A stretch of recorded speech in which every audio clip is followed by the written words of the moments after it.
عمر کے بارے میں کیا بات کر رہے تھے؟ وہ بھی کچھ فکرمند ہو گئی تھی۔ نانو اب بہت الجھی ہوئی لگ رہی تھی۔ پتہ نہیں اب کیا پرابلم ہے۔ نانو بڑبڑائی تھی۔ انکل جہانگیر کل پاکستان آئیں گے؟ اس نے اس بار سوال بدل دیا تھا۔ نہیں، پاکستان تو وہ 2 دن پہلے ہی آ چکا ہے۔ انہوں نے آپ کو پہلے انفارم کیوں نہیں کیا؟ پتہ نہیں، ملنے بھی نہیں آئے۔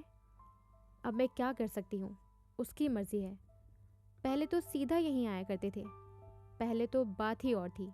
پہلے تو تمہارے نانا کی وجہ سے وہ سیدھا یہیں آیا کرتا تھا۔ اب جب سے ان کی ڈیتھ ہوئی ہے، جہانگیر بہت لاپرواہ ہو گیا ہے۔ انکل لاہور میں ہی ہیں؟ پتہ نہیں، یہ میں نے نہیں پوچھا۔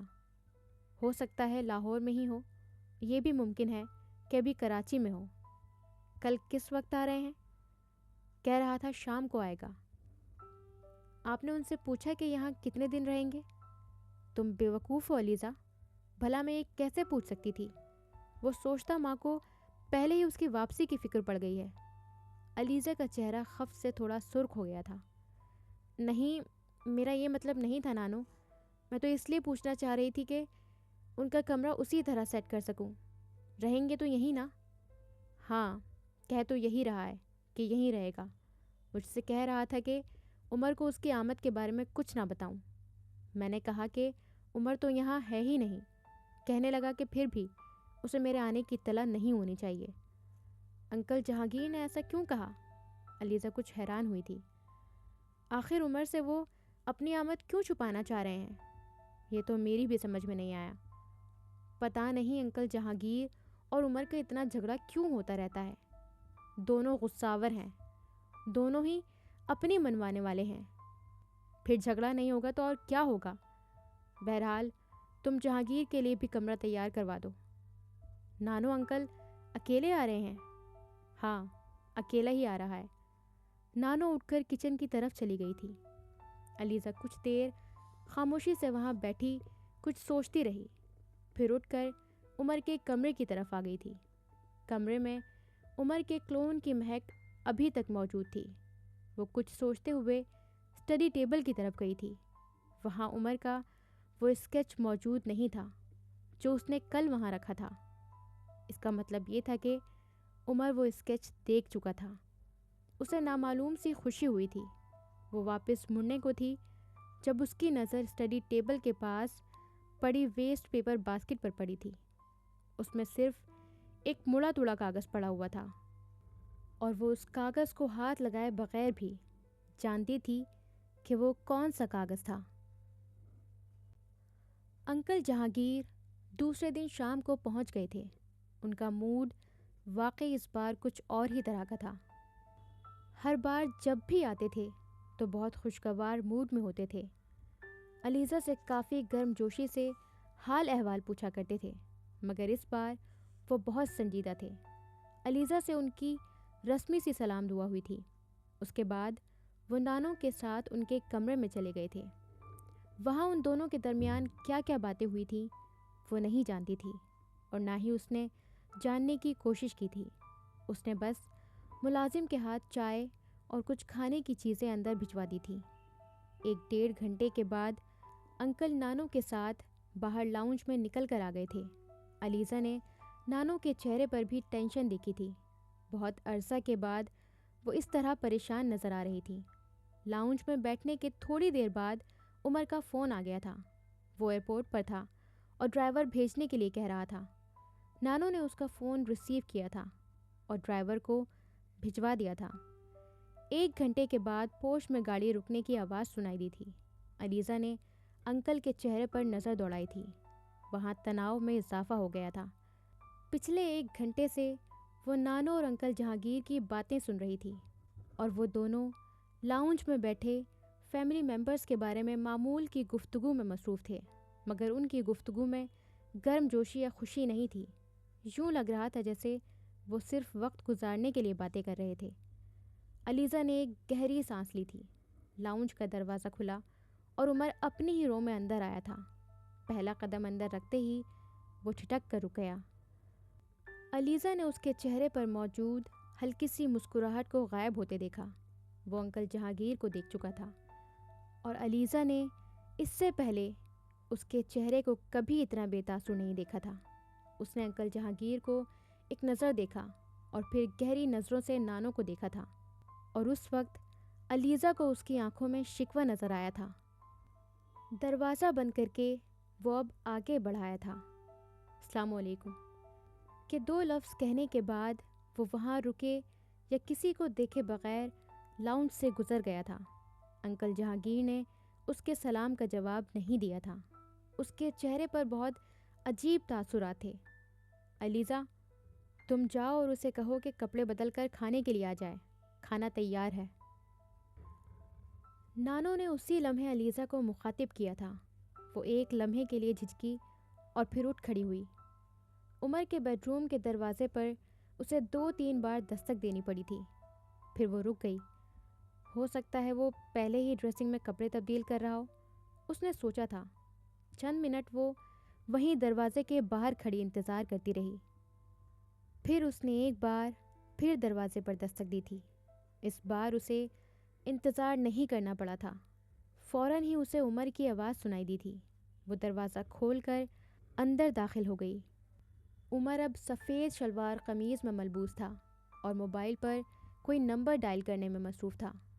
اسے دیکھ کر رک گیا تھا۔ نانو کہہ رہی ہیں کہ آپ کھانے کے لیے آ جائیں۔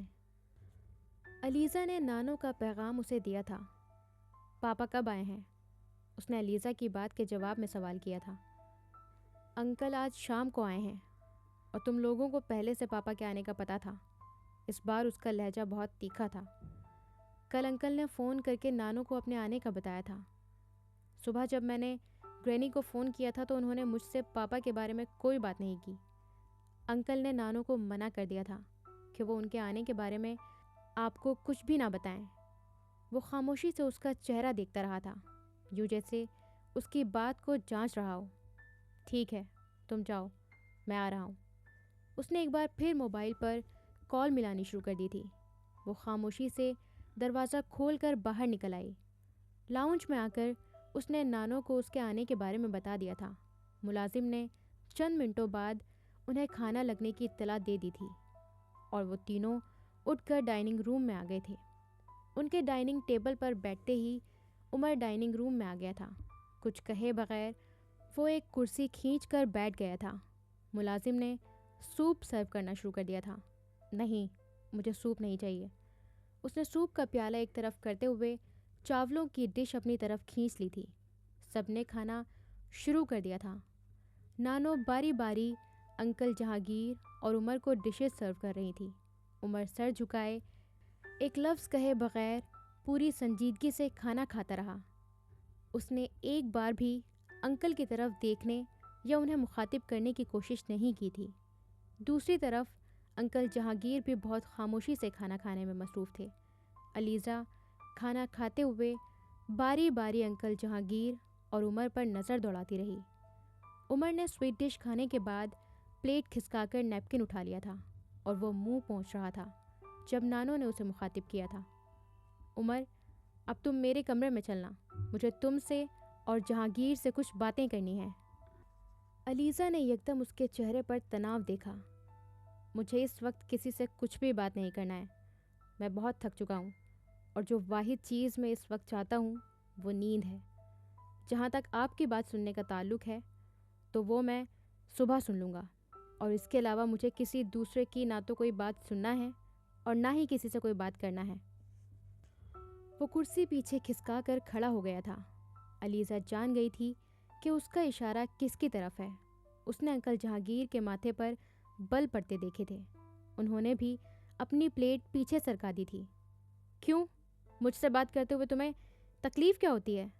علیزہ نے انہیں تیز آواز میں کہتے ہوئے سنا تھا۔ مجھے آپ سے جتنی باتیں کرنی تھیں میں کر چکا ہوں، مزید باتوں کی ضرورت نہیں ہے۔ عمر نے پہلی بار ان کی طرف دیکھ کر کہا تھا۔ مگر مجھے تم سے بہت سی باتیں ابھی کرنی ہیں، یہ تم اچھی طرح سن لو۔ تم اس طرح سے فرار حاصل نہیں کر سکتے۔ اس بار انکل جہانگیر نے تقریباً چلاتے ہوئے کہا تھا۔ نانو نے انکل جہانگیر کے کندھے کو دبایا تھا۔ کیا ہو گیا ہے جہانگیر؟ کیوں اس طرح سے چلا رہے ہو؟ آرام سے بات کرو، سب کچھ ٹھیک ہو جائے گا۔ نہیں گرینی، انہیں چلانے دیں۔ پچھلے 30 سالوں میں انہوں نے چلانے کے علاوہ اور کیا ہی کیا ہے؟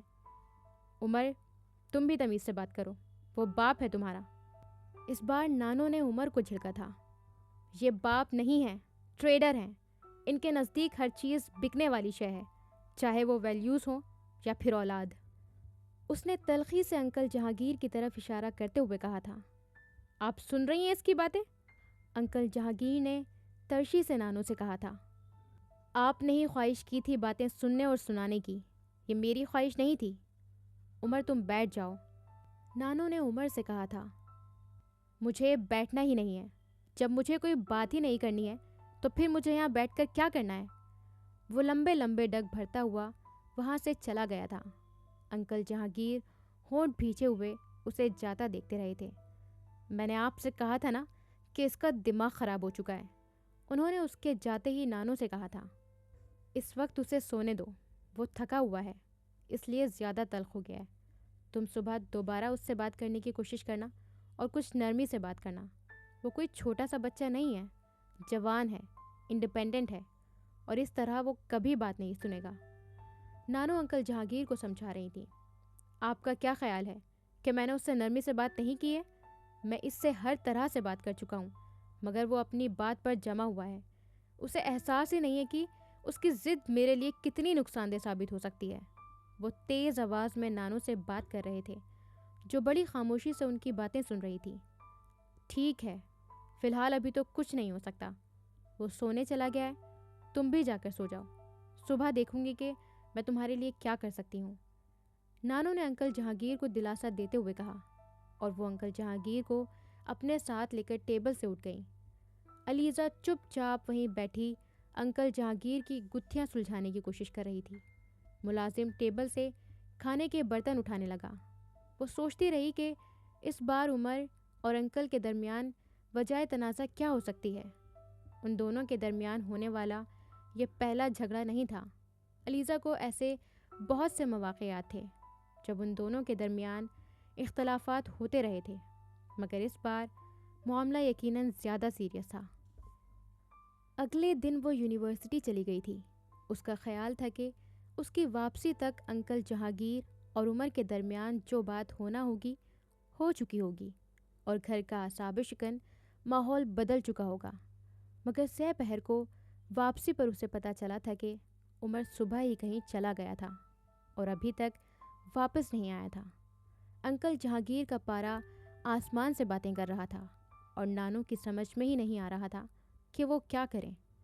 عمر شام کے وقت واپس آیا تھا، اور اس بار انکل جہانگیر نے وقت ضائع کیے بغیر اس سے بات کرنی شروع کر دی۔ وہ لاؤنج میں ہی بیٹھے ہوئے تھے اور علیزہ چند منٹ پہلے ہی انہیں چائے دے کر آئی تھی۔ میں آپ کو کل بھی بتا چکا ہوں کہ مجھے آپ سے کوئی بات نہیں کرنی، عمر نے لاؤنج میں کھڑے کھڑے ہاتھ اٹھا کر کہا تھا۔ عمر، اس طرح؟ عمر نے نانو کو بات بھی مکمل نہیں کرنے دی تھی۔ گرینی، میں یہاں اس لیے آیا ہوں تاکہ کچھ دن سکون سے گزار سکوں۔ اگر یہ ممکن نہیں ہے تو پھر میں یہاں سے چلا جاؤں گا۔ یہ کہہ کر وہ لاؤنج سے نکل گیا۔ نانو نے اسے آواز دی تھی، مگر اس نے ان کی آواز کو نظر انداز کر دیا تھا۔ علیزہ، جاؤ، اسے جا کر کہو کہ آ کر چائے تو پی لے، نانو نے علیزہ سے کہا۔ وہ اٹھ کر عمر کے کمرے کی طرف آ گئی تھی۔ دستک کی آواز سنتے ہی اندر سے عمر نے آواز دی تھی۔ علیزہ دروازہ کھول کر اندر داخل ہو گئی تھی۔ وہ اپنے گلے میں بندھی ہوئی ٹائی کھول رہا تھا۔ علیزہ نے نانو کا پیغام اسے پہنچا دیا تھا۔ نہیں، مجھے چائے نہیں پینی، اس نے بڑی ترشی سے کہا۔ علیزہ نے اس کے چہرے پر تھکن کے آثار دیکھے تھے۔ اس کی آنکھوں میں سرخی تھی، شاید وہ رات کو دیر سے سویا تھا۔ علیزہ کو بے اختیار اس پر ترس آ گیا۔ اس کا دل چاہا کہ وہ انکل جہانگیر کو یہاں سے واپس بھیج دے۔ اگر وہ بات نہیں کرنا چاہتا تو نانو اور انکل اسے کیوں مجبور کر رہے ہیں؟ اس نے خود ہی جانبداری سے پوچھا تھا۔ میں چائے یہاں لے آؤں؟ علیزہ نے ہمدردی سے اس سے پوچھا تھا۔ نہیں، ضرورت نہیں ہے، اس نے بڑی رکھائی سے انکار کر دیا تھا۔ وہ اسی خاموشی سے کمرے سے باہر نکل آئی۔ وہ چائے پینا ہی نہیں چاہتا، اس نے لاؤنج میں آ کر کہا تھا۔ وہ میرا سامنا کرنا نہیں چاہتا، آپ دیکھ رہی ہیں کہ وہ میرے ساتھ کیا کر رہا ہے؟ اس نے انکل جہانگیر کا چہرہ سرخ ہوتے ہوئے دیکھا تھا۔ علیزہ، تم اس سے جا کر کہو کہ میں بلا رہی ہوں۔ نانو نے انکل جہانگیر کو جواب دینے کے بجائے اس سے کہا تھا۔ وہ ایک بار پھر واپس پلٹ گئی تھی۔ اسے اپنے پیچھے انکل جہانگیر کی آواز سنائی دی تھی۔ وہ ایک بار پھر نانو سے کچھ کہہ رہے تھے۔ عمر اس بار اس کے پیغام پر بھڑک اٹھا تھا۔ میں ایک بار بتا چکا ہوں کہ مجھے چائے کی ضرورت نہیں ہے اور نہ ہی مجھے باہر آنا ہے۔ تم جا کر گرینی سے کہہ دو، اور پلیز اب دوبارہ یہاں کوئی پیغام لے کر مت آنا۔ بار بار مجھے ڈسٹرب مت کرو۔ اس نے خاصی تلخی سے علیزہ سے کہا تھا۔ اسے یاد نہیں پڑتا تھا کہ عمر نے کبھی اس طرح اسے جھڑکا ہو۔ وہ ایک بار پھر پلٹی تھی اور تب ہی ایک جھٹکے سے دروازہ کھول کر انکل جہانگیر اندر آ گئے تھے۔ آپ کو میرے کمرے میں اس طرح داخل ہونے کا کوئی حق نہیں ہے، اس نے عمر کو تیز آواز میں کہتے ہوئے سنا تھا۔ علیزہ کی سمجھ میں نہیں آیا کہ وہ کیا کرے، وہاں ٹھہرے یا چلی جائے۔ یہ کمرہ میرے باپ کا ہے، انکل جہانگیر نے جواباً کہا تھا۔ لیکن آپ کا نہیں ہے، آپ یہاں سے چلے جائیں، عمر نے ترشی سے ان سے کہا تھا۔ میں نے اپنی زندگی میں تم جیسا خود غرض، خود پسند اور غیر ذمہ دار شخص نہیں دیکھا۔ انکل نے اس کی طرف انگلی سے اشارہ کیا تھا۔ ہاں، میں خود غرض، خود پسند اور غیر ذمہ دار ہوں، کیونکہ آپ ہی کا بیٹا ہوں، عمر نے انہیں اسی لہجے میں جواب دیا تھا۔ علیزہ کو انکل جہانگیر کے پیچھے دروازے میں نانو نظر آئی تھی۔ میں تم سے آخری بار صاف صاف بات کرنا چاہتا ہوں۔ مجھے جتنی باتیں کرنی تھیں کر چکا ہوں، اب اور کوئی بات نہیں کرنا چاہتا۔ آپ کو پہلے بھی میں انکار کر چکا ہوں، اب بھی انکار ہی کرتا ہوں، اور میرا جواب آئندہ بھی یہی ہوگا۔ اب آپ میرا پیچھا چھوڑ دیں اور یہاں سے چلے جائیں۔ عمر، تمہیں کیا ہو گیا ہے؟ اس طرح کیوں بیہیو کر رہے ہو؟ اس بار نانو آ گئی تھی۔ میں بالکل ٹھیک بیہیو کر رہا ہوں۔ آپ نہیں جانتی کہ یہ میرے ساتھ کیا کرنا چاہ رہے ہیں۔ میں جانتی ہوں، اور میرا خیال ہے کہ جہانگیر جو کہہ رہا ہے اس میں کوئی حرج نہیں، نانو اس بار دھیمے لہجے میں بولی تھی۔ عمر حیران نظر آیا۔ آپ جانتی ہیں اور پھر بھی آپ کو اس بات میں کوئی حرج نظر نہیں آ رہا؟ عمر، تمہیں شادی تو کرنا ہی ہے، تو پھر جہانگیر کی مرضی سے کرنے میں کیا حرج ہے؟ علیزہ نے ایک شوق کے عالم میں نانو کی طرف دیکھا تھا، مگر وہ اس کی طرف متوجہ نہیں تھی۔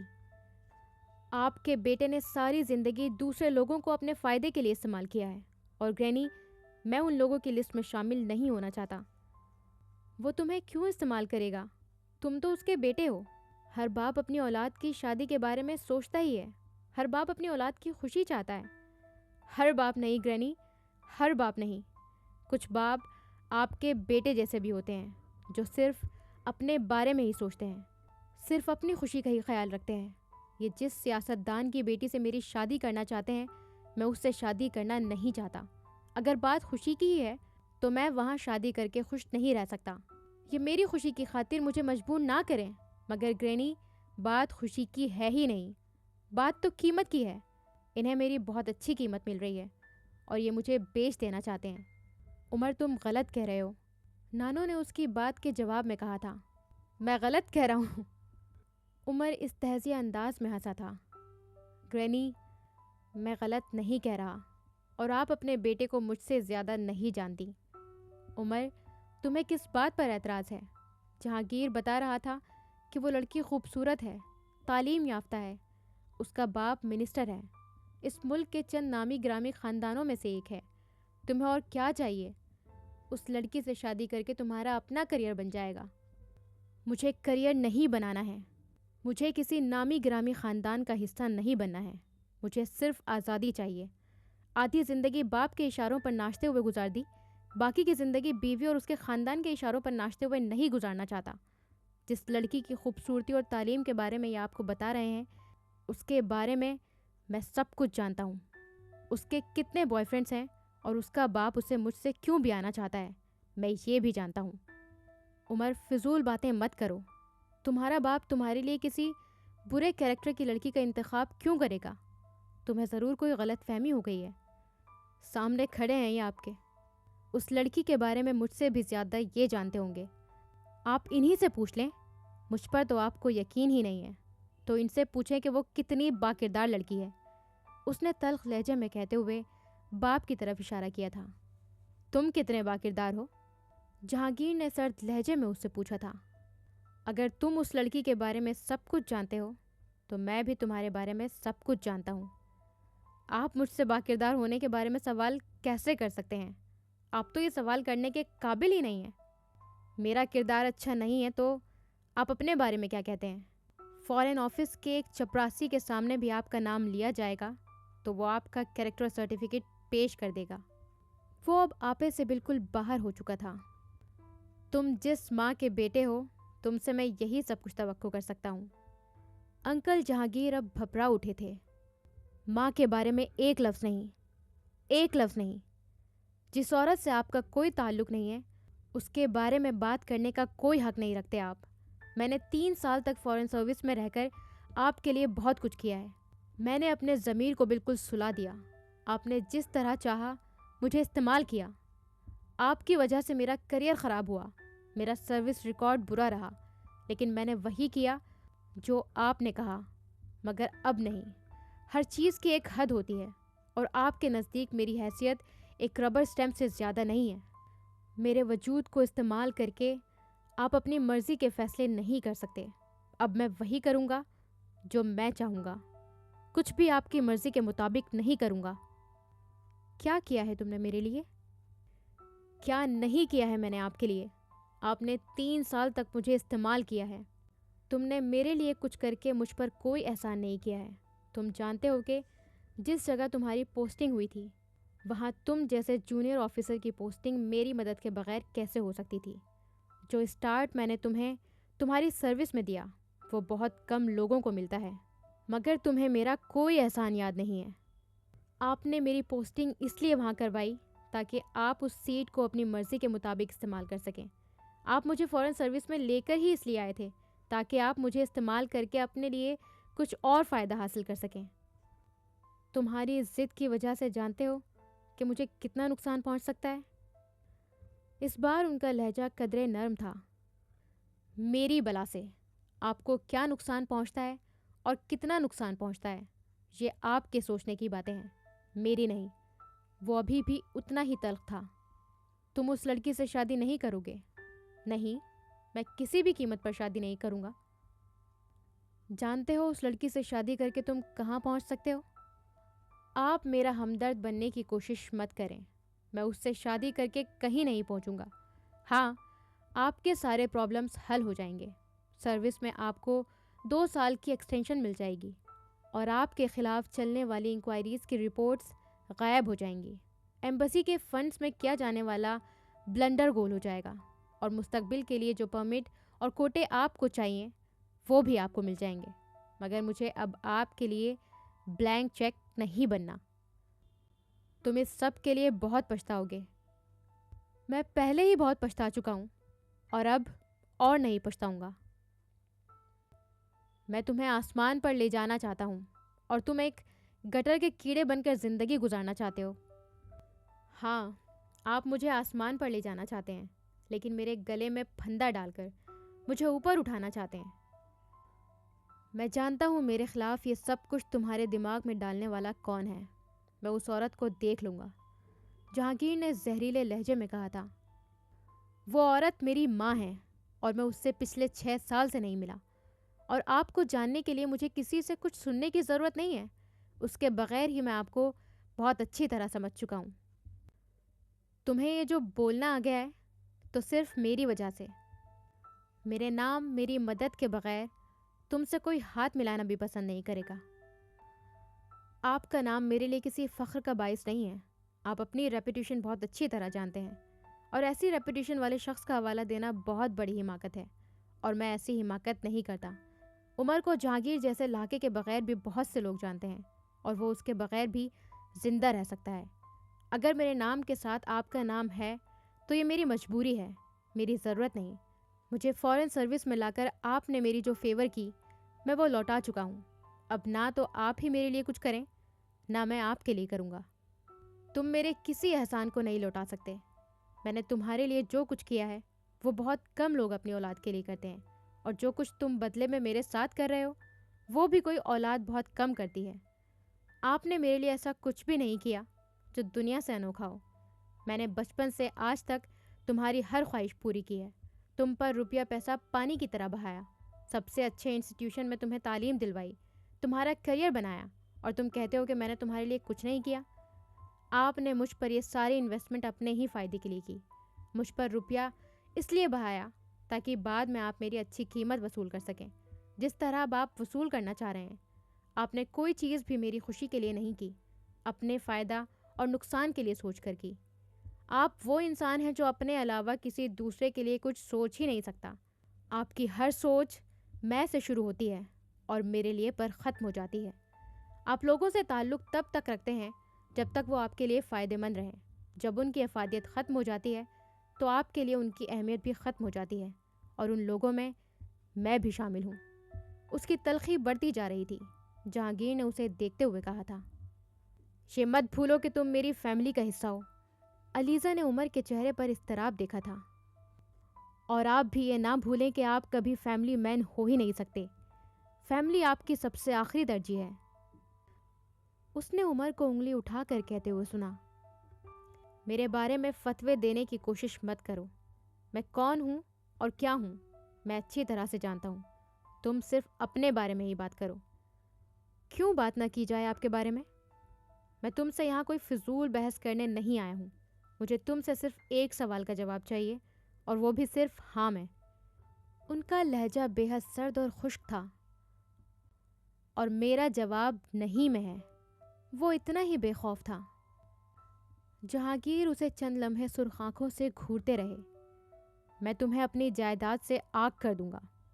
میں بھی دیکھوں کہ میری مدد کے بغیر تم کیسے سروائیو کرتے ہو۔ مجھے آپ کی جائیداد میں سے کچھ نہیں چاہیے، مگر جو کچھ دادا نے آپ کے لیے چھوڑا ہے اس میں سے مجھے میرا حصہ چاہیے، خاص طور سے وہ بینک اکاؤنٹ جسے ان کی وصیت کے باوجود بھی میرے حوالے نہیں کیا۔ میں تمہیں ایک پیسہ بھی نہیں دوں گا۔ میں آپ سے بھیک نہیں مانگ رہا ہوں، اپنا حق مانگ رہا ہوں۔ وہ سب کچھ مانگ رہا ہوں جو آپ کا ہے ہی نہیں، جو پہلے سے ہی میرا ہے۔ کچھ بھی تمہارا نہیں ہے۔ کیوں میرا نہیں ہے؟ وہ یکدم چلایا تھا، تم میری بات نہیں مانو گے تو میں تمہیں کچھ نہیں دوں گا، نہ اپنی جائیداد سے، نہ پاپا کی جائیداد سے۔ جہانگیر نے زہریلے لہجے میں کہا تھا، میں نے اپنی پوری زندگی میں کسی سے نہ نہیں سنی، اس لیے مجھے اس لفظ کی عادت ہی نہیں ہے۔ اب تم سے بھی یہ لفظ نہیں سن سکتا۔ بات اگر قیمت چکانے کی کرتے ہو تو ٹھیک ہے، پھر تم بھی قیمت چکاؤ۔ تمہیں اپنے آپ پر خرچ کیا جانے والا روپیہ ایک انویسٹمنٹ لگتا ہے تو ٹھیک ہے، تم اسے انویسٹمنٹ سمجھو اور پھر مجھے اس پر منافع دو، اس شادی کی صورت میں۔ وہ پھنکارے تھے، اور میں بھی یہ نہیں کروں گا، کبھی بھی نہیں کروں گا۔ آپ نے مجھ پر جو خرچ کیا اپنی مرضی سے کیا۔ میں نے آپ سے کچھ بھی خرچ کرنے کے لیے نہیں کہا، اور جو آپ نے کیا وہ ہر باپ کرتا ہے۔ آپ نے ایسا خاص کیا کیا جس کی قیمت میں آپ کو چکاؤں؟ تم تو مجھے اپنا باپ مانتے ہی نہیں، پھر کس حوالے سے ان ساری لگژریز کو اپنا حق سمجھتے ہو؟ تم میری بات نہیں مانو گے تو میں تمہیں سڑک پر لے آؤں گا، اور میں یہ بھی بھول جاؤں گا کہ تم سے کبھی میرا کوئی رشتہ بھی تھا۔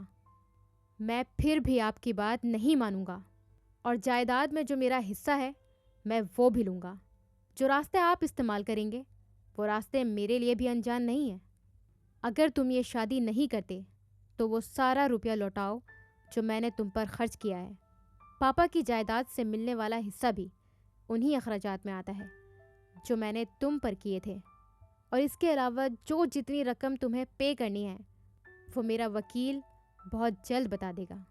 اگر تم اپنے حصے کے لیے کورٹ میں جانا چاہتے ہو تو شوق سے جاؤ، میں بھی تو دیکھوں کہ تم کتنے پانی میں ہو۔ جہاں تک تمہارے کریئر کی بات ہے تو فورن سروس تو تم نے چھوڑ ہی دی ہے، اور تم سوچ رہے ہو کہ تم نے مجھ سے پیچھا چھڑا لیا ہے۔ تم پولیس جوائن کر رہے ہو۔ اس کے بعد میں تمہیں بتاؤں گا کہ مجھ سے پیچھا چھڑانا آسان نہیں ہے۔ میری پہنچ جہاں تک ہے تم اس کا تصور بھی نہیں کر سکتے۔ جس شخص کی بیٹی سے تم شادی کرنے پر انکار کر رہے ہو وہ شخص میرے پیچھے ہٹ جانے پر تمہیں زندہ گاڑ دے گا۔